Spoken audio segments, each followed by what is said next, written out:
Le maire de Nice veut faire du port la nouvelle vitrine maritime de sa ville et pourtant reste un point noir, la digue, une zone de non-droit où s'entassent des kilos de déchets. Cela fait plusieurs années, mais aujourd'hui, une association ramasse bouteilles, canettes et même des caddies et des cartons.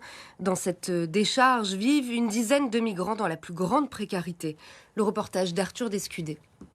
Sous ces blocs de béton situés dans l'emblématique port de Nice, à quelques pas seulement des yachts, des dizaines de migrants ont posé leur tente. Pour ce bénévole, ces sans-abri vivent dans une vraie décharge à ciel ouvert. Voilà, regarde ce qu'on trouve. Ça, c'est le genre de choses qu'on trouve. On trouve un peu de tout ici. Des détritus ramassés par l'association Nice Plogging au moins une fois par semaine dans cet endroit laissé à l'abandon. On en voit parfois au niveau des enrochements sur les plages de Nice. On en voit beaucoup des endroits qui sont très sales.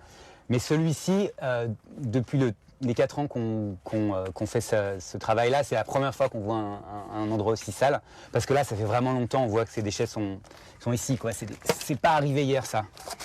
Au-delà des déchets, c'est aussi un problème humanitaire. Pour ces associations de protection des migrants, le problème remonte déjà à plusieurs années. Moi, je pense qu'il est là depuis au moins 4-5 ans, enfin au moins depuis l'arrivée des migrants ici. Moi, je l'ai vu depuis très longtemps, que ce soit le préfet ou la mairie de Nice, ne favorise absolument pas l'accueil de ces personnes. Est-ce que ça coûterait quand même de venir nettoyer, d'avoir des relations avec ces gens qui sont là? La mairie, elle devrait venir et discuter avec eux, avoir un échange.